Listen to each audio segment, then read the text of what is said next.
자, 80쪽으로 가볼게요. 80쪽에 이제 수요 함수와 수요 법칙으로 갑니다. 80쪽.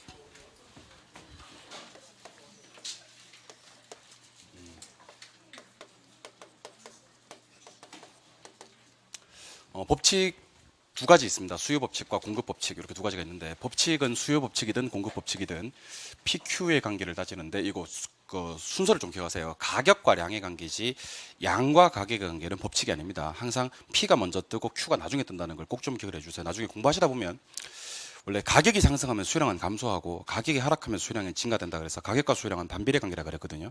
근데 이걸 갖다가 역으로 적용해서 수요가 증가되면 가격이 하락해야 되는 거 아닙니까? 이렇게 얘기하시는 분도 계신데, 그렇지 않습니다. 수요가 증가되면 가격은 상승해 버려요. 그러니까 가격과 수요량 사이가 반비례 관계지 수요량과 가격의 사이는 반비례 관계가 아니라는 얘기예요. 그러니까 항상 머릿속에 법칙이 뭡니까? 그러면 PQ, QP가 아니고 PQ라는 것을 기억해 주셔야 되고요. P는 프라이스, 가격 얘기하는 겁니다. 자, 근데 아까 그 가격은 절약 개념이고 임대료는 유량 개념이다라고 방금 아직 뭐 이렇게 잉크도 안 말랐죠. 방금 배우셨는데, 그 유량과 절량에서만 가격과 임대료를 따로 구분해서 임대료는 유량이고 가격은 절량이다 이렇게 구분하지, 실제로 수요공급 이론에서는 가격과 임대료를 고기만 빼고 유량 절량만 빼고는 동의어처럼 써요. 완전히 같은 말로. 그러니까 수요의 가격 탄력성 같은 말, 그러면 수요의 임대료 탄력성 하시면 돼요. 균형 가격 같은 말, 균형 임대료 같은 말로 씁니다. 가격이 상승하면 같은 말, 임대료가 상승하면 이렇게 얘기하시면 돼요. 가격과 임대료는 동의어. 두 번째, 양은 이제 퀀티티거든요. Q, 퀀티티. 근데 퀀티티 뒤에 D를 써요. 그러면 D는 디맨드니까 수요량이 되는 거고요. Q에다 S를 쓰면 이제 서플라이가 뭐죠? 공급이죠. 예, 요거는 공급량이 되는 겁니다. 그래서 항상 Q에다가 D를 쓰면 양은 양인데 수요량, Q에다가 S를 쓰면 양은 양인데 공급량. 그래서 나중에 제가 QD하고 QS가 같아지는 점을 균형이라고 할 겁니다 라고 얘기를 드릴 거예요, 나중에. 그러면 이거는 무슨 양과 수요량과 공급량이 같아져야지 그게 균형이구나 라고 생각해 주시면 됩니다. 그러니까 용어 정리는 꼭 하셔야 됩니다. 이걸 못 하시면 나중에 힘들어져요. 그러니까 PQ의 관계가 법칙인데요. 우리가 배우셔야 될 법칙은 아까 제가 두 개 있다 그랬죠. 두 개. 예. 우리가 배우셔야 될 법칙은 첫 번째, 수요의 법칙이 있고요. 수요의 법칙이 있고, 두 번째, 공급의 법칙이 있습니다. 공급의 법칙. 수요 법칙과 공급 법칙이 있습니다. 자, 수요 법칙도 PQ고요. 공급 법칙도 PQ입니다. 뭐 법칙은 무조건 PQ니까. 다만 수요 법칙은 가격과 양은 양인데 수요량 사이 관계를 따지는 거고, 공급 법칙은 가격과 양은 양인데 공급량의 관계를 따지는 거예요. 근데 사람들은 가격이 비싸지면 좀 적게 사고 싶어 하고요. 가격이 싸질 때 많이 사고 싶어 한대요. 왜냐하면 수요와 공급은 사후적 개념이 아니라 사전적 개념이니까 산다, 판다 개념이 아니고 살려고 한다, 팔려고 한다. 항상 사전적으로 접근해 주셔야 됩니다. 자, 그럼 가격이 비싸지면 적게 살려고 하고, 가격이 쌀 때 많이 살려고 해요. 그래서 가격과 수요량은요, 가격이 올라가니까 수요량이 줄고 가격이 내려가면 수요량이 늘어요. 가격과 수요량은 반대 방향으로 움직이는 관계입니다. 반대 방향으로 움직이는 관계를 갖다 우리는 반비례라 그래요. 반비례는 한 글자로 역이라 불러요. 역을 보호로 마이너스라고 하는데, 마이너스는 이제 우리가 흔히 플러스 마이너스에 대응되는 개념 아닙니까? 그죠? 근데 우리 수요 공급 이론에서는 마이너스가 반비례를 뜻하는 단어예요. 그러니까 반비례, 반대 방향, 역, 마이너스 이렇게 얘기를 하고, 얘를 그래프상에 옮기면 우하향의 모양이다 라고 얘기를 하거든요. 우하향의 모양이다. 근데 여러분들 우하향의 모양은 꼭 좀 한번 정리를 해 주실 필요가 있어요. 왜냐하면 여기서 흔들려버리면 나중에 우상향 이동, 좌향 이동, 우하향 이동, 좌상향 이동에서 헷갈려 버리거든요. 그러니까 수요곡선의 모양을 갖다가 제가 한번 그래프상에 그려보도록 하겠습니다. 세로축은 가격이고요, 가로축은 양인데요. 가격이 100원, 200원, 300원. 양은 10개, 20개, 30개.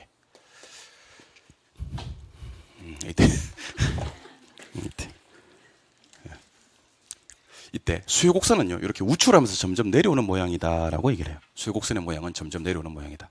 그러니까 가격이 100원일 때는 10개, 20개, 30개 중에 몇 개를 산다? 30개를 산다. 맞아요? 200원 할 때는 10개, 20개, 30개 중에 20개를 산다. 300원 할 때는 10개, 20개, 30개 중에 10개를 산다. 자, 그러면 절 보시고 대답하는 보세요. 곡선이 상향 가는 게 증가예요? 하향 가는 게 증가예요? 하향으로 가는 게 증가예요? 하향으로 가면 증가예요. 곡선이 점이죠. 죄송합니다. 점이 하향 가면 뭐고?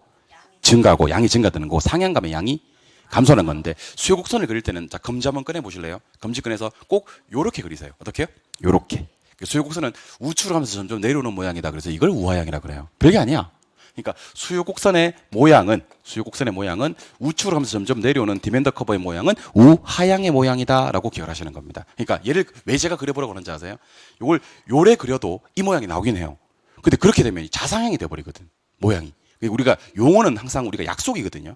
수요 곡선은 어떤 모양이라고 약속을 했다? 우하향의 모양으로 약속을 했다. 한 번만 그리고 나면 모양을 다시 또 여러분 공부하실 필요는 없으세요. 근데 공급법칙은 그렇지 않아요. 공급법칙은 공급자들은 돈이 될 때 공급을 하고 싶어 하지, 돈이 안 되면 공급을 하기 싫어한대요. 그래서 가격이 상승하면 공급량을 증가시키고 가격을 하락시키면 공급량은 감소한다 그래요. 가격과 공급량은 비례관계가 성립을 한다.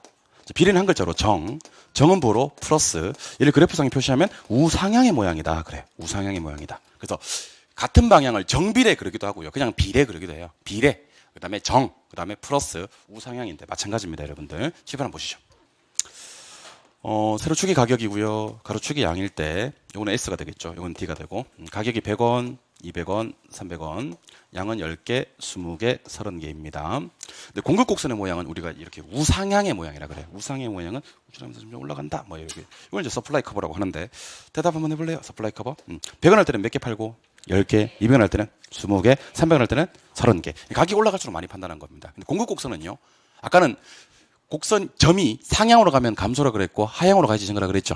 이번에는 상향으로 가야지 증가예요. 하향으로 가면 오히려 감소가 되는 겁니다. 이해하셨어요? 예. 왜냐하면 수요 곡선은 반비례 느낌이 있어야 돼. 반비례. 반비례니까 올라가면 오히려 뭐 감소, 내려가면 오히려 뭐 증가가 되는 건데, 공급 곡선은 비례라는 느낌이 있잖아요. 비례. 올라가야지 뭐 증가, 내려오면 뭐 감소, 이런 느낌입니다. 그래서 공급 곡선을 그릴 때도요, 항상 요래 그리셔야 됩니다. 요래. 그래서 지금 이 시간부터는요, 공급 곡선의 모양이죠. 모양. 지금 이 시간부터는 요런 단어들을 동요처럼 쓰는 단어들이에요. 동요처럼. 그러면 뒤에 가서 상당히 편해요. 뒤에 가서. 그러니까 자, 가격과 수요량 사이는 어떻게 움직였어요? 그러면 반비례 한 글자로 뭐예요? 그러면 역을 보러 뭐라 그래요? 마이너스. 그래프상에 표시하면 우하야. 공급 법칙은 가격과 공급량 사이에 비례, 한 글자로는 부호로는 플러스. 그래프상에 표시하면 우상향. 근데 제가 일일이 여러분들 물어볼 수 없는 거니까 앞으로 이렇게 할게요. 자, 손가락 두 개를 다 꺼내서 PQ 하세요. 그럼 이게 뭐예요? 가격이고요. 이게 뭐예요? Q, 양인데, 이건 수요량이 될 수도 있고 공급량이 될 수도 있고 그래요. 예, 뭐에 붙이는 따라 다른데, 제가 수요 법칙이 뭐예요? 그럼 여러분들은 저한테 이러고 계시면 내가 여러분들이 수요 법칙을 아는 것으로 간주하도록 할 거예요. 알겠죠? 일일이 내가 여러분들 다 찾아가면서 물어볼 수가 없는 거니까. 공급 법칙이 뭐예요? 그럼 이러고 있으면 나는 여러분들이 공급 법칙이 아는 것으로 본다 할 거예요. 원래 간주한다, 본다가 같은 말이거든요. 추정한다는 약간 달라요. 아무튼 뭐 그런 게 있어요. 그러면 여기 P고 여기 Q인데요. PQ가 요러 움직이면 무슨 법칙? 수요 법칙. PQ가 요러 움직이면 공급 법칙. 말로 한번 해볼까요? 가격이 상승하면 수요량은 감소, 가격이 하락하면 수요량은 증가. 가격과 수요량은 어떻게 움직이는데? 반비례, 한 글자로는 부호로 마이너스, 그래프상에 표시하면 우하향이 됩니다. 요거 P고 요거 Q지 않습니까? 그죠? 공급 법칙은 가격이 상승하면 공급량은 증가, 하락하면 공급량이 감소. 가격과 공급량의 관계는 두 글자로 비례, 한 글자로 부호로 플러스, 그래프상에 표시하면 우상향. 이렇게 되는 건데요. 이걸 갖다가 제가 한 번만 더 그려볼게요. 자, 보세요. 항상 세로축은 가격이고 가로축은 양이에요. 이때 우하향은 수요곡선입니다. 수요곡선. 우상향은 공급곡선입니다. 공급곡선. 이때 여기 디맨드 커버고 여기 서플라이 커버인데요. 수요 곡선과 공급 곡선이 만나는 점이 균형이라 그래요. 아까 제가 살짝 균형 언급했었죠. 균형은요, QD와 QS가 같아지는 거예요. 그래서 앞으로 제가 균형을 어떻게 만들어요? 그러면 QD, QS 같게 만들어요 하시면 돼요. QD, QS 같아지면 이게 균형이에요. 근데 균형에서는 두 가지 결정이 되거든요. 두 가지가. 균형에서 결정되는 가격을 균형 가격 그러기도 하고, 물론 이걸 시장 가격 그러기도 합니다. 시장 가격, 균형 가격 같은 말입니다. 그리고 균형에서 결정되는 양을 우리 이것을 균형양이라고 합니다. 그럼 여러분들 이해하기 좋도록 제가 숫자를 한번 써넣어서 기억을 시켜볼게요. 여기 100원이고 200원이고 300원이야. 그럼 현 상태 균형 가격 얼마? 200원. 양은 10개, 20개, 30개. 그러면 현 상태 균형양은 몇 개? 20개가 되는 겁니다. 그런데 이때 어떤 이유로 인해서 가격이 상승할 수도 있고 하락할 수도 있겠어요? 어떤 이유로 인해서 양은 증가될 수도 있고 감소될 수도 있겠어요? 느낌 왔을 거예요. 가격은 세로축이에요, 가로축이에요? 세로축이고 어떻게 움직여요? 상하로 움직여요. 어떻게 움직인다고요? 그래서 가격은 어떻게 부르냐면요, 상승했다, 하락했다라고 불러요. 가격이 200에서 300이 되는 상황을 상승했다, 가격이 200에서 100이 되는 상황을 하락했다. 가격은 절대로 증가 감소라고 표현하지 않습니다. 가격은 절대로 증가 감소라고 표현하지 않고 상승 하락이라고 표현해요. 이 지역의 가격이 많이 상승해서 이 지역의 가격이 많이 하락해서 이렇게 얘기하는 거지, 이 지역의 가격이 많이 증가해서 이 지역의 가격이 많이 감소해서 국어적으로도 틀린 표현입니다. 알겠죠? 가격은 상승했다, 하락했다, 상하를 담당합니다. 양은요, 오른쪽 가면 뭐라고 부르냐면 증가라고 부르고요. 왼쪽으로 가면 감소라고 부릅니다. 양은요, 가로축을 담당하며 좌우로 움직입니다. 우측 가면 증가, 좌측 가면 감소. 그래서 절 보세요. 요거는 상승한 거고 요거는 하락한 거예요. 가격이. 요건 증가한 거고 요건 감소한 거예요. 양이. 그래서 여러분들은 가격의 상승 하락의 표현과 양의 증가 감소 표현을 할 줄 알아야 됩니다. 그래서 제가 테스트를 한번 해볼 건데요. 8가지 테스트를 들어가도록 하겠습니다. 테스트에 통과하신 분들 다음 진도 갈 수 있고요. 테스트에 통과하지 못하신 분들은 이 진도에 머물러야 됩니다. 출발 보시죠. 여기 있던 균형점이요. 요로 닦았어요. 그럼 이때는 뭐라 부르냐면 이걸 갖다가 가격이 상승했다고 불러요. 양은 증가했다고 부르고. 가격은 왜 상승이죠? 양은 왜 증가죠? 설명이 됐나요? 네. 그럼 여기 있던 균형점 여기로 가면요. 가격은 하락한 거고요. 양은 증가한 거예요. 가격 하락에 양 증가라고 불러요. 여기 있던 균형점 여기로 가면요. 가격 하락에 양 감소라고 부르고요. 얘가 여기로 가면요. 가격 상승에 양 감소라고 불러요. 그래서 4개를 테스트 8개 중 4개부터 합니다. 가격 상승의 양 증가, 가격 하락의 양 증가. 가격 하락의 양 감소, 가격 상승의 양 감소. 이렇게 읽을 수 있어야 됩니다. 근데 4가지 더 있습니다. 얘가 여기로 갑니다. 이것도 뒤에 가면 상당히 중요한데요. 가격 상승의 양 불변이라고 합니다. 양 불변. 양은 왼쪽도 오른쪽도 가지 않았거든요. 얘가 여기로 가면요. 가격 하락의 양 불변이라고 불러요. 가격 하락의 양 불변. 얘가 여기로 가면요. 가격 불변의 양 증가. 양은 증가인데요. 가격은 위쪽도 아래쪽도 가지 않았기 때문에 가격 불변의 양 증가라고 불러요. 얘가 여기로 가면요. 가격 불변의 양 감소라고 불러요. 그래서 균형점이 이동할 수 있는 경우의 수는 총 8가지예요. 지금 제가 소개해드린 8가지는 시험에 자주 출제되는 8가지를 소개해드리는 게 아니고 시험에 출제될 수 있는 경우의 수 전부예요. 이게. 이 8개 말고 균형이 이동되는 경우는 없어. 없어요? 8개밖에 경우의 수가 없어요. 그래서 가격 상승의 양 증가, 가격 불변의 양 증가, 가격 하락의 양 증가, 가격 하락의 양 불변, 가격 하락의 양 감소, 가격 불변의 양 감소, 가격 상승의 양 감소, 가격 상승의 양 불변. 이렇게 균형점은 한 바퀴 돌면서 8개를 읽을 수 있어야 됩니다. 그래서 혹시 집에 가서 복습 한번 해보고 싶으시면요. 중간에 균형 하나 만들어 놓고요. 여기다가 요렇게 찍어 8개 찍어 놓고요. 가격 상승 양증, 가격 불변 양증, 가격 하락 양증, 가격 하락 양 불변, 가격 하락 양 감소, 가격 불변 양 감소, 가격 상승 양증, 가격 상승 양 불변 이렇게 할 수 있었으면 좋겠습니다. 심심하면 한번 해보든지. 요게 균형의 이동 8가지입니다. 이때 아까 제가 수요 법칙은 가격과 수요량 사이의 반비례 관계다라고 얘기를 했었는데 잠깐 수요 법칙이 일어나는 이유에 대해서 소개를 한번 해드릴 겁니다. 수요법칙이 일어나는 이유. 수요법칙이 일어나는 이유는 일단 우리가 가격 효과 때문이다라고 얘기는 합니다만은 가격 효과라는 말은 잘 안 쓰고요. 가격 효과라는 게 소득 효과와 대체 효과를 합한 효과거든요. 저 따라 한번 해보세요. 소득 효과, 대체 효과. 그러면 소득 효과는 과연 뭐고 대체 효과는 과연 뭔지만 확인하시면 수요법칙이 일어나는 이유를 설명할 수가 있는 거예요. 수요법칙은 소득 효과는 X제가 뜨고요. 실질 소득이 떠요. 그럼 끝까지 재화는 하나밖에 안 떠요. 대체 효과는요. X제가 떴으면 반드시 Y제가 떠요. 그러면 재화가 2개가 뜨면 대체 효과예요. 그래서 제가 하고 싶은 얘기는 이 단어가 좀 중요합니다. 다른 재화. 자, 지문에 다른 재화란 말이 있으면서 수요법칙을 설명하는 것은 대체 효과고요. 지문에 그 재화밖에 안 나와. 한 재화 또 그 재화. 다른 재화란 말이 없어. 그럼 이거는 대체 효과입니다. 소득 효과입니다. 쪽팔려. 다시 할게요. 내 아는 건데, 이거. 다시 쪽팔려.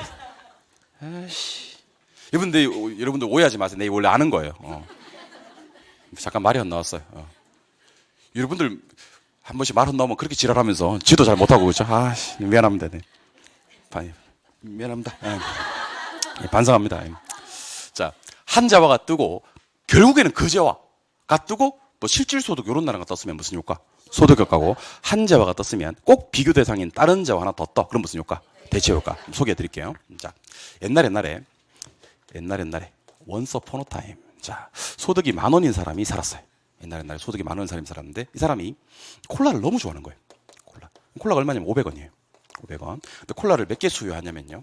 콜라를 20개 수요하는 거예요. 그러니까 소득 얼마로? 10,000원으로 콜라 얼마짜리를 500원짜리를 20개를 콜라 다 탕진하는 거예요. 이 사람이. 콜라 엄청 좋아하는 사람이겠죠. 그런데 이 사람 이왕 콜라 좋아하는 거 콜라 40개 사 먹게 만들어 한번 줘보자는 거예요.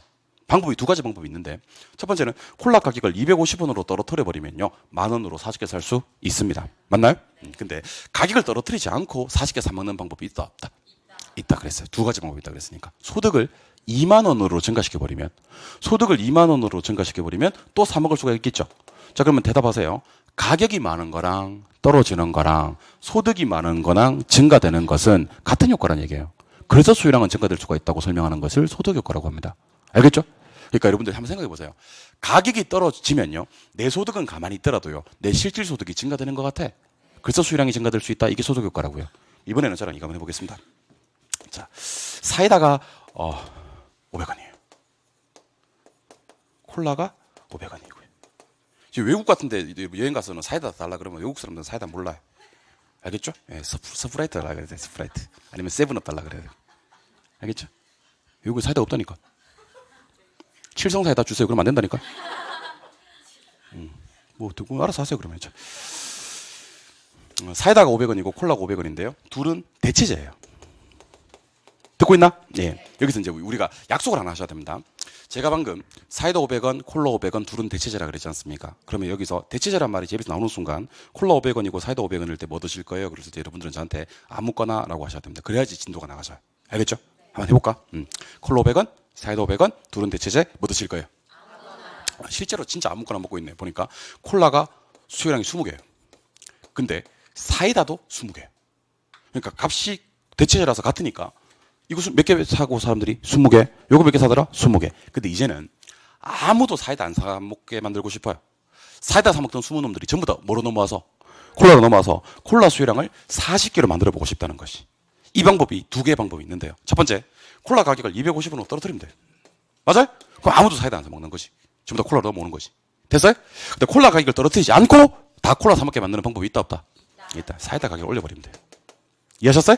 그러면 내 거 가격이 떨어지는 거랑 나와 비슷한 놈의 가격이 오르는 거랑은 같은 효과를 주는 거 맞습니까? 그래서 수요 법칙이 일어난다고 설명하는 것을 우리는 대체 효과라고 합니다. 대체 효과 설명해 볼게요. 한 재화의 가격이 하락하게 되면 다른 재화 값이 상대적으로 비싸져요. 다른 재화를 안 사고 해당 재화의 수요량이 증가되겠지. 지금 다른 재화란 말이 나왔지? 이건 무슨 효과다? 대체 효과다. 그럼 시험에서는 문제가 나올 때 자꾸 소득 효과를 대체 효과라고 얘기를 하고 대체 효과를 소득 효과로 설명하는 경우가 많다는 거죠. 근데 소득 효과와 대체 효과를 3초 만에 식별하는 요령은 다른 재화라는 단어가 있는지 없는지를 찾으셔야 됩니다. 그러니까 그 재화는 아니야. 그 재화는 아까 그거거든. 꼭 다른 재화란 말이 있어야 돼. 그럼 제가 지금 설명하는 건 무슨 효과인지 대답해 보시기 바랍니다. 한 재화의 가격이 하락하면 듣고 있나? 시작도 안 했어 아직. 한 재화의 가격이 하락하면 그 재화를 소비하는 사람들의 실질 소득이 증가되는 것 같아 수요량이 증가된다는 건 무슨 효과? 이건 소득 효과예요. 예. 한 재화의 가격이 하락하면 다른 재화 값이 상대적으로 비싸지는 것과 같은 효과를 가져오기 때문에 다른 재화 수요량을 감소시키고 해당 재화의 수요량이 증가된다는 건 무슨 효과? 그러니까 이것도 다 저거 다 따지지 마시고 다른 재화 있는지 없는지만 보시면 돼. 다른 재화가 재화 항상 두 개 나와야 돼. 그래야지 대체 효과고 한 개만 뜨면 그는 소득 효과라는 얘기입니다. 하나 더 수요 법칙을 설명하는 이유 중에서 기회 비용을 표현하기도 하거든요. 기회 비용, opportunity cost라고 해서 기회 비용이라는 말을 써요. 기회 비용. 자, 기회 비용은 자, 조심하셔야 됩니다. 어떤 것들을 선택했어요. 선택하는 건 기회 비용이 아니에요. 선택에 따라서 포기되는 걸 기회 비용이라 그래요. 그러면 기회 비용은 선택에 따라서 뭐 되는 비용이다? 포기되는 비용이다. 그래서 기회 비용은 머릿속에 계산만 하고 있는 비용이라 그래요. 머릿속에 인식만 하고 있는 비용이지 실제로 지불할 수는 없는 비용이라 그래요. 이걸 선택하니까 이게 포기되는구나라고 머릿속에 계산만 하고 있는 비용이지 실제로 지불할 수는 없다. 왜냐하면 이걸 내가 지금 뭐 했으니까? 포기했으니까. 선택함에 따라서 그 선택에 대한 비용을 지불했을 거고 포기되는 비용을 기회비용이라 그래요. 근데 포기되는 게 여러 개 있으면 그중에서 최선의 값어치. 그중에서 제일 좋은 거. 그래서 기회비용은 포기된 것 중에서는 제일 좋은 거니까 차선책이라 그래요. 차선책. 그리고 기회비용은 요구 수익률을 측정하는 상당히 중요한 기준이라고 얘기를 합니다. 그래서 우리는 통상 기회비용 3종 세트는 이렇게 얘기를 합니다. 기회비용은 선택에 따라서 포기되는 거고 포기되는 게 한 개 있으면 그게 그냥 기회비용이고 포기되는 게 여러 개 있으면 그 중에서 제일 좋은 것을 기회비용이라고 한다. 됐어요? 포기된 것 중에서 최선의 가치. 기회비용을 차선책이라 하며 기회비용은 요구 수익률을 측정하는 중요한 기준이 된다라는 얘기를 드릴 겁니다. 그럼 지금부터 기회비용 소개해 드리도록 하겠습니다. 마음의 준비하시고 출발합니다. 자, 우리 지금 학원 나오셨죠? 학원 나오셨죠? 예. 학원 나오셨는데 혹시 작년 이맘때는 뭐 했을까요? 지금 학원 안 나왔더라면? 자요. 그럼 잠. 아니면 뭐? 일 좋아. 일 좋아해. 또? 쇼핑? 쇼핑. 자, 경작은 선택의 문제라고 하거든요. 이런 여러 가지 선택의 문제 중에서 여러분들은 지금 학원을 선택하셨어요. 선택하셨어요. 그럼 일단은 선택한 건 기회비용이 아니에요. 선택에 따라서 뭐 되는 게 나오는데? 포기되는 게 나오는데, 포기되는 게 한 개 나왔다면 그게 바로 기회비용이 되는 거고요. 포기되는 게 여러 개 있다면 그 중에서 제일 좋은 거. 잠이 기회비용이 되는 거예요. 여기. 그러니까 선택에 따라서 뭐 되는 거? 포기되는 거. 포기되는 걸 갖다 우리는 기회비용이라고 한다는 겁니다. 포기되는 게 여러 개 나오면 그 중에서 최선의 값어치. 그럼 만약에 그럼 여러분들 학원 오기 정말 싫게 만들었던 게 그럼 여기서는 잠이 되겠네요. 그죠? 그게 기회비용이 된다는 거지. 그럼 만약에 학원 안 왔더라면 뭐 하고 있겠지? 자고 있겠지. 왜냐면 포기된 것 중에서는 그게 제일 좋은 거였으니까. 그래서 이걸 차선책이라 그래요. 이걸 선택하지 않았다면 2등. 최유효 이용은 지금은 여러분들이 선택하신 학원 선택이고 포기되는 차선책이 됩니다. 우리가 저 뒤에 가시면 기대 수익률과 요구 수익률을 비교해서 투자를 한다 그러거든요. 근데 나중에 배웁니다. 기대 수익률이 클 때 투자한다 그래요. 그러면 항상 뭐가 포기되냐면 요구 수익률이 포기돼요. 그래서 우리는 이것을 기회 비용이다라는 말을 쓰는 거예요. 그러면 요구 수익률이 더 크면 기대 수익률이 기회비용이 되겠네라고 생각하실 수가 있는데 그렇진 않습니다, 여러분들. 요구 수익률이 더 커버리면요 투자를 안 해요. 자, 기회비용은 무언가를 선택해야 포기되는 게 나오지 선택조차 하지 않으면 포기되는 것도 없게 됩니다, 여러분들. 따라서 기대 수익률이 기회비용이 되는 경우는 없어요. 항상 기대가 클 때 투자를 하고 요구가 포기되기 때문에 요구 수익률만 기회비용이라고 그래요. 그래서 우리가 저 뒤에 그 유명한 부동산 투자론이라는 걸 공부해요. 투자론 여러분들 다음 주에 들어갑니다. 제가 진도를 무시하고 다음 주에 수요공급 이론이 한 2시간 정도 더 하면 끝날 거거든요. 끝나면 바로 투자론 들어갈 거예요. 중간에 시장론, 정신론 건너뛰고 투자론 하고 나서 이제 뭐 할 거냐면 감정평가론 바로 들어갈 거예요. 왜냐하면 그 구정명절이 2월 초더라고요. 그러니까 구정명절 전에 제가 수요공급 투자 감정평가론을 다 끝내고 여러분들을 어디 보내야 될 것 같아요. 약간 그 정도 3개 정도로 완성을 시켜놓고 어디 보내야 될 거예요. 좀 약간 성숙시켜놓고 미성숙 단계에서 어디 돌아다니면 안 될 것 같아서 그래도 우리 좀 배운 사람 티를 내야 되지 않습니까? 그죠? 예. 친척도 만나고 하는데 야, 너 부동산 공부한다면서 뭐 어떤 거 공부하는데 그러면 뭐 이런 거 공부해 이렇게 얘기할 거리가 있어야 되는데 그런 게 할 거리가 투자나 감정평가론이나 수요공급에서 할 거리가 많아요. 나머지는 해도 별로 말도 못해. 알겠죠? 그래서 여기서 우리 배운 단어들을 조금씩 써먹어 보시기 바랍니다. 기회비용은 그래서 무엇인가를 선택함에 따라서 포기되는 것 중에 최선의 값어치고요. 이것은 차선책이고요. 이것은 요구 수익률이다. 그래서 우리 저 뒤에 투자론 가시면 수익률의 종류 하면서 기대 수익률, 요구 수익률, 실현 수익률 공부할 거거든요. 그때 제가 뭐라고 할 거냐면 요구 수익률을 네 글자로 뭐라고 하는지 아세요? 라고 물을 거예요. 요구 수익률을 네 글자로 뭐라고 하는지 아세요? 라고 물을 거예요. 그때 여러분들이 요구 수익률은 네 글자로 기회비용입니다. 라고 얘기해 주면 참 좋겠어요. 그게 제 개인적인 작은 바람입니다. 요구 수익률은 네 글자로 기회비용입니다. 기회비용. 아시겠어요? 예. 그래서 여러분들 이제 그만 뭐를 선택하셨으니 학원을 선택하셨으니 잠은 포기하시기 바랍니다. 왜냐면 얘는 이제 뭐다? 기회비용이니까. 근데 어떤 분들도 계시냐면요. 둘 다 포기를 못하고 학원도 오고 자고 하는 분도 계십니다. 하나를 선택했으면 하나를 포기해야 되는데 학원도 선택하고 학원에 와서 자고 뭐 그런 분도 계십니다. 자고. 그리고 옆에 우리 학원 옆에 독서실 있잖아요. 그죠? 저기 가면 담요 폭 덮어 쓰고 자고 막 그래. 자고. 학원에서 매일 잡니다. 집에서는 자는지도 모르고 하루 종일 공부했다고 고생했다고 막 딸기도 사오고 막 그죠? 예, 그렇죠. 안타깝습니다. 아무튼 이제 그만 잠은 포기하시기 바랍니다. 그래서 대화 중간에 기회비용이라는 단어를 많이 쓰는 사람들은요 배운 사람이에요. 그러니까 예를 들면 이런 거죠. 쌤 저는 올해 꼭 시험에 합격해야 됩니다. 그래야죠. 올해 합격 못하면 기회비용이 너무 크잖아요. 이렇게 얘기를 하는 분 배운 사람입니다. 근데 안 배운 사람은 어떻게 얘기하면 쌤 올해 꼭 합격해야 됩니다. 그래 합격해야 되겠죠. 만약에 오늘 떨어진다고 생각하면 봐봐요. 내년에 학원비 또 내야 되지. 책 사야 되지. 밥 먹어야 돼. 밥 먹어야 되지. 그리고 왔다 갔다 내가 이거 안 했으면 일했을 건데 일했을 돈도 못 벌어. 막 그렇게 말이 많아지기 시작합니다. 안 배워서 그래. 못 배워서 그렇습니다. 알겠죠? 배운 사람들은 뭐가 너무 크니까. 기병이 너무 크니까. 혹시 이제 우리 학원에 이제 다니시는 분들 중에서 부동산 중개업을 하셨다가 잠깐 중개업을 그만두고요. 실장으로 계시다 그만두고 학원에 오신 분도 계시거든요. 그럼 그분은 이 일이 기병이 되는 거예요. 일이. 일하면 뭐 벌어요? 돈 벌어요. 이걸 포기하고 지금 학원에 다니는 거라고. 기병이 너무 크단 말이에요. 기병이 너무 크다. 그런 얘기를 하는 겁니다. 기병 이해하셨습니까? 네, 그렇게. 이번에는 저는 그러면 수요량의 변화라는 것과 수요의 변화에 대해서 정리를 좀 해드릴 건데요. 칠판 한번 봐주시기 바랍니다. 칠판 보세요. 자, 따라해 보실래요? 수요량. 수요. 자, 수요량과 수요는 과연 어떻게 다른지에 대해서 소개를 좀 해드릴 거예요. 수요량과 수요. 수요량과 수요 공부하시고 나면요, 뭐도 같이 해결하셔야 되냐면 공급량과 공급도 같이 해결이 돼야 됩니다. 내용이 똑같아요. 그러니까 수요량 수요와 공급량 공급은 같습니다. 수요량을 변화시키는 요인은 해당재화의 가격이다 그래요. 유일 요인입니다. 해당재화의 가격. 바꿔 쓸 수 있는 말은 한 개밖에 없어요. 임대료. 얘는 어떻게 움직이냐면요, 곡선상에서 점 이동한다 그래요. 여기서 중요한 글자는 점의 이동이 중요한 게 아니고요, 곡선상이란 글자가 중요합니다. 자, 그럼 보세요. 아까 제가 세로축은 가격이고 가로축은 양일 때 수요 곡선은 어떤 모양이라고 했냐면 우하향의 모양이라 그랬습니다. 기억나십니까? 예. 근데 이렇게 변하는 경우가 있어요. 이렇게 변하는 거. 이렇게 변하는 거. 이렇게 변하는 게 있어요. 이렇게 변하는 거. 요것을 갖다 우리는 수요량의 변화라고 합니다. 수요량의 변화는 절대로 수요 곡선을 벗어나는 경우가 없고요, 곡선상에서 점만 이동을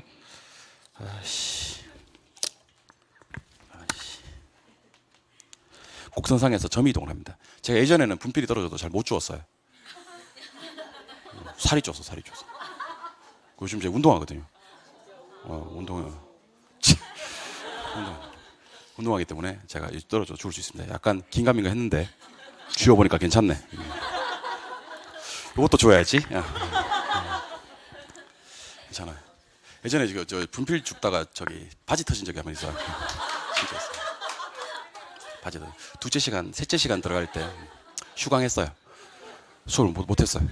그래서 다 돌아갔어요. 휴강 사유가 뭐예요? 바지 터졌어요. 그러니까 학원 갔다 일찍 온 거지. 너 왜 일찍 왔어? 걔는 우리 선생 하나 있는데 바지 터졌어. 이렇게 해가지고. 그 이후로는 제가 바지를 분필을 줍지 않다가, 네, 운동 시작했거든요. 그래서 이제 막 줄 수 있어요. 또 떨어진 거 없나요? 어떻게 그렇습니다. 이 곡선상 점 이동하는 거, 이걸 수요량의 변화라고 해요. 이번에는 수요의 변화인데요. 해당재와 가격 이외. 해당재와 가격 이외가 변하니까, 그러니까 요거는 가격 말고 나머지 것들 뭐 무수히 많습니다. 뭐 소득도 있고 선호도도 있고 인구도 있고 가격 예상도 있고 대체재 가격, 보완재 가격도 있고 금리, 공적 규제, 뭐 세금 이런 무수히 많은 것들이 있습니다. 이런 것들이 변해서 수요량이 변하는 것은 수요의 변화라고 하는데, 얘는 곡선상에서 점 이동하는 것이 아니라 곡선 자체가 좌측이나 우측으로 움직여 버립니다. 곡선 자체가. 시험에 나올 때는 곡선 자체가 이동한다 그러기도 하고요, 그냥 곡선이 이동한다 이렇게 나오기도 해요. 곡선이 우측 좌측으로 이동하는 거죠. 그래서 세로축은 가격이고 가로축이 양일 때, 물론 수요량이죠. 수요 곡선의 모양은 우하향하는 모양입니다. 근데 얘가요, 어떻게 가버리냐면 우측이나 좌측 이렇게 됩니다. 그러니까 얘가 그 우측으로, 곡선 전체가 우측으로 가버리고요, 전체가 좌측으로, 곡선 자체가 이동한다 그래요. 근데 여러분, 오른쪽으로 가면 제가 뭐라 그랬냐면 증가라 그랬고, 왼쪽으로 하면 감소라 그랬어요. 그래서 혹시 시험에서 정말 많이 나오는 지문이거든요. 시험 형태에서 수요 곡선 우측으로 이동시키는 걸 찾아라, 이 말은 수요 증가를 찾아라는 얘기고, 수요 곡선 좌측으로 이동시키는 걸 찾아라 그러면 수요 감소를 찾아라는 얘기인데, 절대로 답이 될 수 없는 게 하나 있어요. 우측이고 좌측이고 나발이고. 해당자와의 가격은요, 절대로 수요 곡선 자체를 좌측이나 우측으로 이동시키지 못합니다. 해당자와의 뭐는, 가격은 곡선상에서 점만 이동시키는 요인이지, 곡선 자체를 좌측이나 우측으로 이동시키려면 일단 가격 말고 나머지가 나와야 돼요. 가격 이외의 것들이. 그래서 해당자와의 가격이 변해서 곡선상에서 점 이동하는 것을 수요량의 변화라고 한다면, 해당자와 가격 이외가 변해서 곡선 자체가 움직여버리는 것은 수요의 변화가 됩니다. 자, 그러면 이해했는지 못했는지 지금부터 내용 정리 한번 더 해드리도록 할게요. 이제 좀 중요합니다, 이거요. 자, 제가 해당자와를 아파트라고 하겠습니다. 지금부터는 아파트라고 하세요. 알겠죠? 해당자와 이제 아파트로 정해서, 해당자가 주택이면 주택 하시면 되고요, 해당자가 빌라면 빌라 하시면 돼. 아파트 가격이 현재 5억입니다. 그랬을 때 아파트 수요량이 20개예요. 20개. 근데 아파트 가격이 5억에서 6억으로 올라버려. 그럼 반비례니까 수량이 10개로 떨어져 버리지. 맞아요? 아파트 가격이 혹시 5억에서 4억으로 떨어져 버려. 반비례니까. 그럼 20개에서 30개로 증가해 버려. 맞아요? 그럼 대답하세요. 무엇의 가격이 변하면? 아파트 가격이 변하면 뭐가 변해? 아파트 수요량이 변해요. 요것만 우리는 지금부터 수요량의 변화라고 할 거예요. 자, 그럼 대답합니다. 아파트 수요량을 변화시키는 원인은 뭐죠? 아파트 가격 하시면 돼요. 아파트 가격만 아파트 수요량의 변화 원인이 됩니다. 자, 근데 지금 이 시간부터는요, 아파트 가격 5억에다가 손댈 생각일랑 하지 마세요. 아파트 가격을 고정시킬 거예요. 5억으로. 그래놓고 소득을 증가시켜버려요. 그러면 수요량이 그래도 30개가 돼요. 소득이 감소되면 10개가 되고, 인구가 많아져 버려요. 20개에서 30개가 돼요. 적어지면 10개가 되고, 금리가 떨어져 버려요. 그럼 돈 빌리기가 쉬워져서 수요량이 30개가 돼요. 금리가 올라버리면 10개가 되고, 그 다음에 가격 예상. 자, 가격 예상에서 중요한 글자는 가격이 아니고 예상입니다. 예상. 그래서 이걸 가격 이외라고 하는 건데요. 자, 보세요. 현재 아파트 가격이 5억이에요. 근데 사람들이요, 미래에 대한 예상을 하기 시작하는 겁니다. 무엇에 대한 예상이냐면 물론 가격에 대한 예상이겠죠. 6억이 될 거라고 예상을 합니다. 자, 그러면 오르기 전에 미리 살려고 안달이 나 있습니다. 수요량이 증가됩니다. 가격이 4억이 될 것이라고 예상하는 순간부터 지금 가격이 상당히 비싸져 보입니다. 갑자기 변하진 않았으나 그러면 수요량이 현 시점에서는 감소하게 됩니다. 그래서 현 시점이라는 말을 넣으면 조금 더 이해하기 쉬울 것 같은데요. 여러분 오늘 자정 0시부터 리터당 휘발유 값이 100원이 오를 거다 그럴게.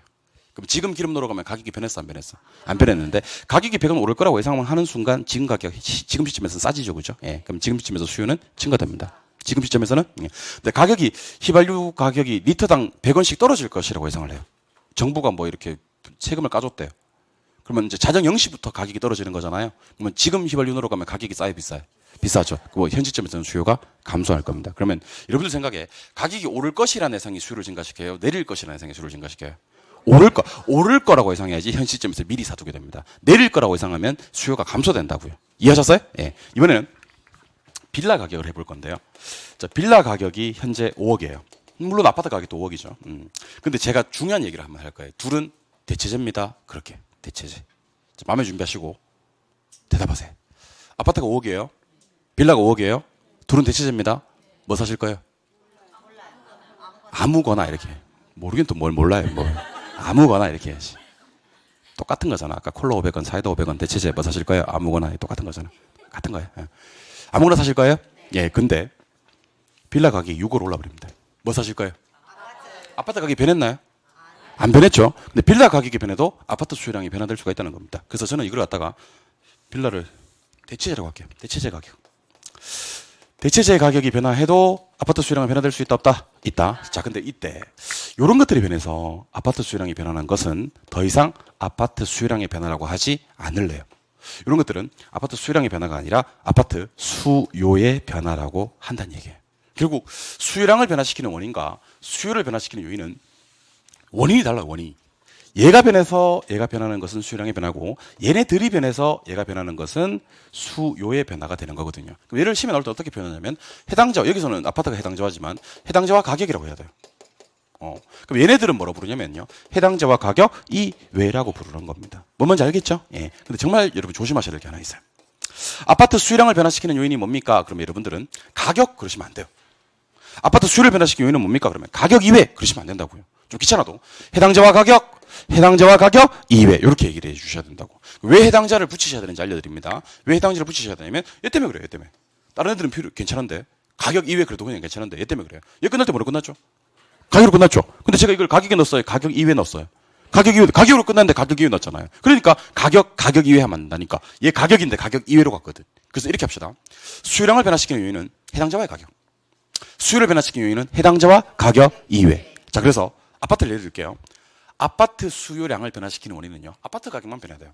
아파트 가격이 변해서 아파트 수요량이 변하는 것은 아파트의 수요량의 변화가 맞는데, 혹시 아파트 가격은 가만히 있는데 다른 놈의 가격이 변했어요. 대체재 가격이나 보완재 가격이 변했어. 그래서 아파트의 수요량이 변하는 것은 수요량의 변화가 아니고 수요의 변화로 해버린다니까. 왜냐면 걔는 해당자와가 아니니까 하는 거예요. 그러니까 내 거가 수요량의 변화는 족보를 따집니다. 족보를 심하게 따져요. 족보를. 그러니까 내 거 가격 변해서 내 거 수요량 변하는 것만 수요량의 변화. 내 거 가격 가만히 있는데 다른 놈 가격이 변해서 내 거 수요량이 변하는 것은 수요의 변화. 아니 가격이 변했는데 왜 수요가 변하는 거야? 그러면 내게 아니라서 라고 얘기하시면 되는 겁니다. 이해하셨어요? 그래서 정리합시다. 수요량을 변화시키는 원인은 뭐라고요? 해당자와의 가격. 수요를 변화시키는 요인은 뭐다? 해당자와의 가격 이외. 그래서 지문에 가격이 떠도요, 가격 이외로 처리되는 게 딱 두 개가 있어요. 가격 뒤에 뭐가 붙거나 해상이 붙거나 가격 앞에 대체재 가격이나 보완재 가격이 붙으면, 몇 개 아니고 대체재 보완재 가격이 붙으면. 그래서 두 가지는 따로 한번 기억을 해주시면 좋을 것 같아요. 가격이 떠도 가격 이외로 처리하는 건 가격 뒤에 뭐가 붙거나 예상이 붙거나 가격 앞에 대체재 가격, 보완재 가격처럼 대체재 보완재가 붙으면 가격이 떠도 해당자가 아니라서 가격 이외로 처리한다. 맞아요? 예. 자, 그러면 수요량이 어떻게 변하는지 다시 한번 보여드릴게요. 이제는 말할 수 있다. 이제는 말할 수 있다. 여러분 이제는 한번 말해봅시다. 우리 그동안은 그냥 들으셨다면 이제는 말할 수 있다. 세로 축은 가격, 가로 축은 양, 수요량. 세로 축은 가격, 가로 축은 양, 수요량. 자, 수요국수는 어떤 모양이죠? 우하양이죠? 네, 수요국수는 우하양. 수요국수는 어떤 모양? 우하양. 자, 여러분들 이해하기 쉽도록 제가 가격 100원, 가격 200원, 가격 300원. 양 10개, 양 20개, 양 30개 이렇게 한번 잡아 드릴게요. 그 다음에 여러분들이 좀 이거 대답 좀 해주셔야 돼요. 그래야지 안 까먹어요. 이건 사실 까먹을 계제는 아니거든요. 자 보세요. 가격이 100원 할 때 양 몇 개 할까?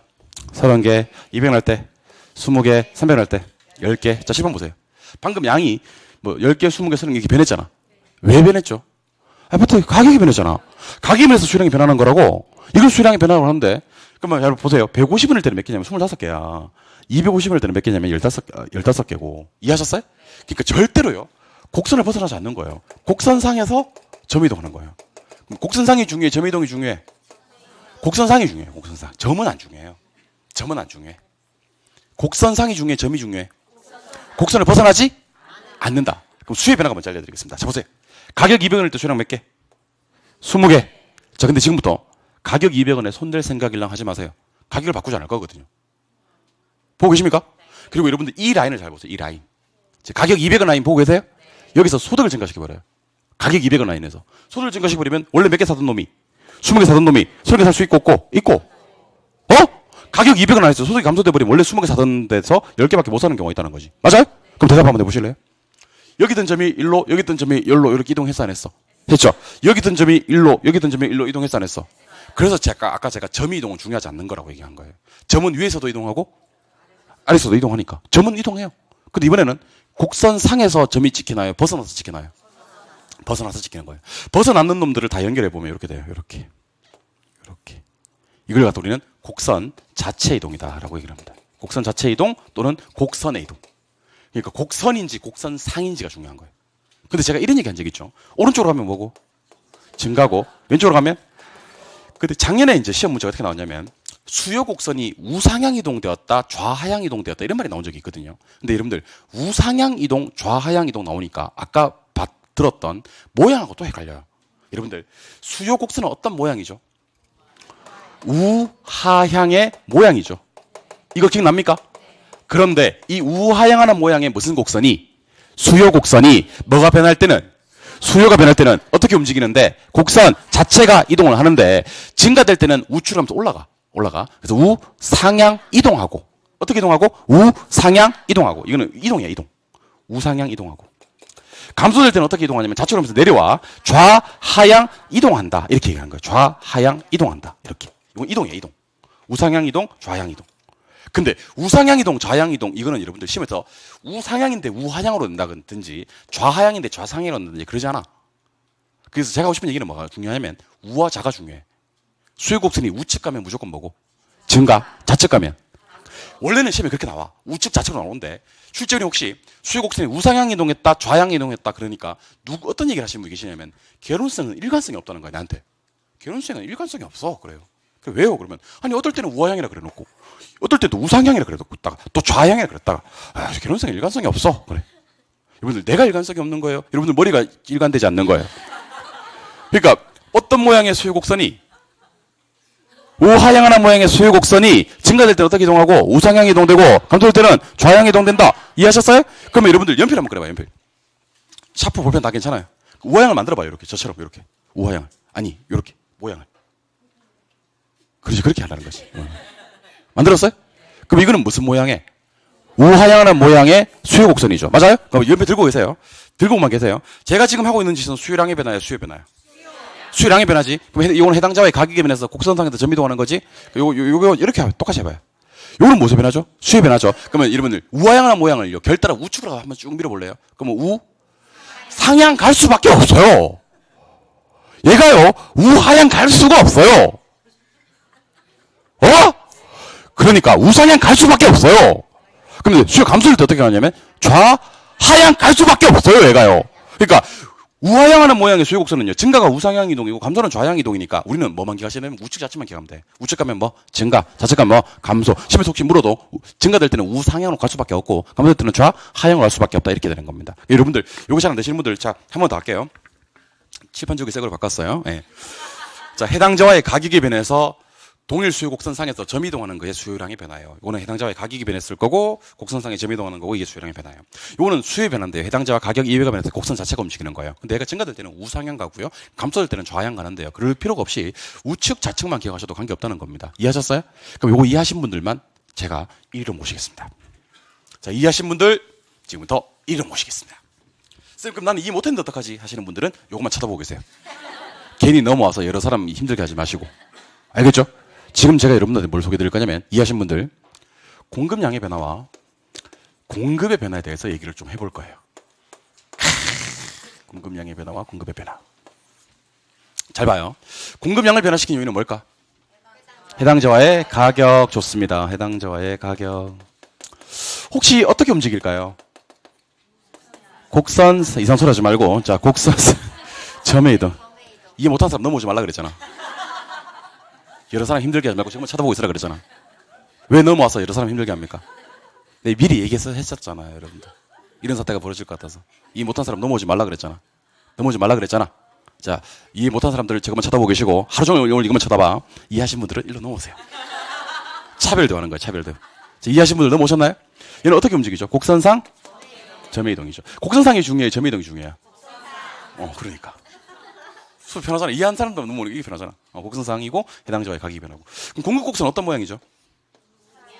우상이 하는 모양이죠. 맞아요? 공급곡선은 이런 우상이 하는 모양인데, 얘는 어떻게 변할까요? 어떻게? 이렇게 변해요. 이렇게.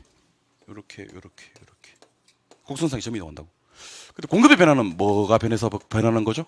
해당자와 가격 이외. 해당자와 가격 이외예요. 이외. 얘는 곡선상에 점이 이동할까요? 곡선 자체가 이동할까요? 곡선 자체가 이동합니다. 근데 제가 아까 여러분들 곡선 자체가 이동한다 했을 때 우와 자가 중요하다 그랬어요? 상과 하가 중요하다 그랬어요? 우와 자가 중요하다 그랬잖아. 우와 자가 중요하다 그랬잖아. 공급곡선은 어떤 모양인데? 우상향의 모양인데, 얘가 증가될 때는 어디 가고? 우측 가고, 감소될 때는 좌측 갑니다. 그럼 이게 증가인가요? 우측 갔으니까. 이게 감소인가요? 제가 왜 아까 상과 하가 중요하지 않다고 얘기했냐면, 그걸 외우면 안 되는 게, 공급이 증가될 때는 우하향 이동해요. 어떻게 이동한다고? 우하향. 공급이 감소될 때는 상향 이동해요. 그러니까 여러분들은 뭐만 기억하시냐면, 모양은 확실히 기억하셔야 돼요. 수요 곡선은요, 우하향의 모양이고요. 공급 곡선은요, 우상향의 모양이에요. 근데 우하향하는 모양의 수요 곡선은요, 증가되면 우상향 가고 감소되면 좌향 갈 수밖에 없어요. 근데 어떤 모양이에요? 우상향하는 공급 곡선은요, 증가되면 우하향, 감소될 때는 좌상향. 그러니까 상과 하를 외우는 게 아니고 우와 좌를 기억하는 거지. 이해하셨어요? 증가는 쪽, 우측, 감소는 좌측. 그래서 자 보세요. 이거 수요량의 변화예요. 이거 수요의 변화예요. 요거 공급량의 변화예요. 요거 공급의 변화예요. 자, 수요가 증가 감소될 때는요, 우상향 좌향 이동하지만요, 공급이 증가 감소될 때는요, 우하향 좌상향 이동하는 겁니다. 그래서 헷갈리시면 이게 상하나 하지 마시고 우측 좌측 하셔도 돼. 증가는 무조건 우측, 감소는 무조건 좌측. 그러면 이때 우리는 수요량의 변화를 공부해야 될까요? 수요의 변화를 공부해야 될까요? 수요량과 수요 중 뭐를 공부해야 될 것 같아? 수요를 공부해야 돼요. 공급량의 변화와 공급의 변화 중 뭘 공부해야 될 것 같아? 공급을 공부해야 돼요. 이유를 알려드릴게요. 수요량의 변화와 공급량의 변화 요인은 원인이 뭔데? 가격인데, 수요와 공급을 변화시키는 원인은 뭐예요? 가격 이외. 가격 이외가 무수히 많거든. 얘는 공부할 게 없다니까. 몇 개밖에 없어서. 하나밖에 없어서. 근데 이 가격 이외는 무수히 많다니까. 맞아요? 자, 다시.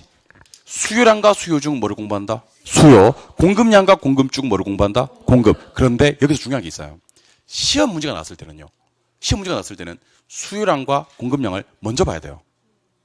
그러니까 우리가 공부를 할 때는 뭘 위주로 공부하냐면 수요의 변화 요인과 공급의 변화 요인 위주로 공부를 할 거예요. 근데 시험에 나왔을 때는요, 요거 두 개가 시험에 나왔을 때는 수요량과 수요가 두 개 딱 나왔어. 뭐부터 봐야 돼? 수요량부터. 왜? 뭐밖에 없으니까. 해당자와의 가격밖에 없으니까. 공급량과 공급 딱 두 개만 나왔어. 그럼 뭐 공급량을 먼저 봐야 돼요. 공급량을 변화시키는 요인은 뭐밖에 없으니까. 해당자와의 가격밖에 없으니까. 맞아요? 그럼 잘 보세요. 아파트가 시험에 떴어요. 그럼 아파트 수요량을 변화시키는 요인은 뭐? 아파트 가격. 시험에 주택이 떴어요. 주택의 수요량을 변화시키는 요인은 주택 가격. 시험에 빌라가 떴어요. 빌라의 수요량을 변화시키는 요인은 빌라 가격. 시험에 볼펜이 나왔어요. 글리 넣겠지만 시험에 볼펜이 나왔어요. 볼펜의 수요량을 변화시키는 요인은 볼펜 가격. 그럼 이렇게 하면요, 문제를 갖다가 한 4, 5초 만에 풀어요. 한 문제를. 자, 그럼 그 문제 두 문제만 지금부터 한번 풀어보고 가도록 할게요. 두 문제만. 교재 페이지 82쪽. 자, 지금 교재 페이지 82쪽 보고 계시나요? 길잡이 문제 4번 보고 계시나요? 자, 문제가 뭐로 출발합니까? 아파트. 여러분 아파트 알죠? 아파트 알죠? 아파트. 아파트 알죠? 예. 그럼 아파트 수요 변화 요인이 왼쪽에 있고 수요량의 변화 요인이 오른쪽에 있잖아. 중요한 건 수요 변화 요인이 맞지만 문제 풀 때는 뭐부터 본다? 수요량. 그럼 대답하세요. 아파트 수요량을 변화시키는 원인은 뭐죠? 아파트 가격 하셔야 됩니다. 그럼 오른쪽에 아파트 가격이 있어야 되잖아. 아파트 가격이 몇 분밖에 없어. 그게 답이야, 답. 4초짜리. 그러니까 수요를 먼저 보는 게 아니고 수요량을 먼저 보는 거지. 아파트 수요량을 변화시키는 이유는 뭐다? 아파트 가격. 아파트 가격이 몇 분밖에 없어. 3번. 그럼 왼쪽은 가격 이해가 나와야 되니까 뭐든지 나도 괜찮거든. 답은 몇 번? 3번. 잠깐만. 책을 조금만 더 넘겨봅니다. 책을 조금만 더 넘겨서 교재 페이지 91쪽으로 합니다. 91. 자, 지금 91쪽에 가셔서 문제 좀 보고 계십니까? 자, 91쪽에 가시니까 또 길잡이 문제 1번 있죠? 제목이 뭐죠? 주택. 이번에는 주택입니다. 주택 공급의 변화율과 공급량의 변화율이 옳게 묶인 것을 찾아라. 그런 문제 있지. 중요한 건 주택 공급이 중요해, 사실은. 근데 시험 문제 풀 때는 주택 공급량의 변화를 먼저 본다는 거지. 주택 공급량을 변화시킨 이유는 뭐죠? 그냥 가격하면 안 된다니까. 이 문제가 어떻게 출발되느냐에 따라서 상황이 180도 달라지거든요. 주택 공급량을 변화시키는 이유는 뭐죠? 주택 가격 해야죠. 아까 연습했잖아. 아파트 수요량을 변화시키는 이유는 아파트 가격. 빌라 수요량을 변화시키는 이유는 주택 수요량을 변화시키는 이유는 했잖아요. 그죠? 예, 소리 질러서 미안해. 했는데 그래서 그래요. 알겠죠? 부드럽게 할게요. 예. 여러분들 부드럽게 할게요. 예. 아까 지랄해서 미안해요. 예. 자, 주택 공급의 변화율은요. 공급량의 변화율은 주택 가격입니다. 주택 가격이 몇 분밖에 없지? 각각 4초짜리 문제, 4초짜리 문제. 그러니까 중요하긴 수요의 변화와 공급의 변화가 훨씬 중요한데 두 개를 비교하는 문제가 시험에 나왔을 때는요. 각각 수요량과 공급량의 변화율을 먼저 찾으시면 돼요. 근데 수요량과 공급량의 변화를 찾을 때는요. 그냥 가격하시면 안 되고요. 그냥 가격하시면 안 되고요. 그 재화가 뭔지를 봐야 돼요. 왜 그러냐면 잘 봐요. 1번에 3번 지문 한번 볼까요, 지금? 우리 지금 저 91쪽 보고 계시죠? 3번 지문에 보니까 주택 건설료 뭐라고 돼 있어요? 토지 가격. 토지 가격은 해당 재화 가격이 아니거든요. 이건 답이 안 된다고. 그래서 저는 여러분들이 부디 그냥 가격하지 말았으면 좋겠어요. 해당 재화의 가격인데 해당 재화가 지문 제일 처음에 뜬다고. 여긴 주택이잖아? 그럼 뭐 주택 가격 이렇게 하셔야 되는 겁니다. 알겠죠? 혹시 시험에 이렇게 나오는 거지. 수요량으로 돌아올게요. 아파트 수요량을 변화시키는 요인을 찾아라 이렇게 나오는 거지. 그런데 지문에 보니까 단독주택 가격이 떴어. 단독주택 가격은 아파트 수요량을 변화시키는 요인이 아닙니다. 걔는 대체재 가격이기 때문에 오히려 수요의 변화로 가야 돼. 이해하셨어요? 그래서 제가 해당 재화를 그렇게 강조하는 건데 시험에서는 해당 재화가 안 나온다니까. 해당 재화가 안 나오고 그 재화가 뭔지 정체를 밝혀. 그게 어떻게 나올지 몰라가지고 내가 자꾸 해당 재화를 말을 쓰는 건데 시험 지문의 출발이 아파트가 뜨면 아파트 수요량을 변화시키는 요인은 아파트 가격 하시면 되고 시험 지문이 주택으로 출발하면 주택 수요량을 변화시키는 요인은 주택 가격. 시험 지문이 오피스로 출발했어. 오피스텔 수요량을 변화시키는 요인은 오피스텔 가격. 그게 이제 제가 얘기했던 해당 재화의 가격이라는 사실을 명심하셨으면 좋겠습니다. 알겠죠? 지금 여러분들 제가 수업만 진행하고 있는 거 아니라니까. 문제 푸는 방법까지 얘기하고 있는 거라니까. 원래 이거 한 5월달, 6월달 가서 하는 거예요. 원래는 제 역할은 어디까지만 하면 되냐면 수요량을 변화시키는 요인은 이런 거고 수요를 변화시키는 요인은 이런 겁니다. 나중에 문제풀이에 가서 이런 거 한번 봅시다 하고 넘어가면 되는 거예요, 내 역할은. 근데 왜 이렇게 드리냐면 4월달까지 점수를 좀 내리려고요. 그래서 포기하는 인원을 최소화시키려고요. 알겠죠? 4월달에 우리 60점 만들어 봅시다. 한번 해봅시다. 알겠죠? 좀 쉬었다가 마무리 지을게요. 쉬겠습니다.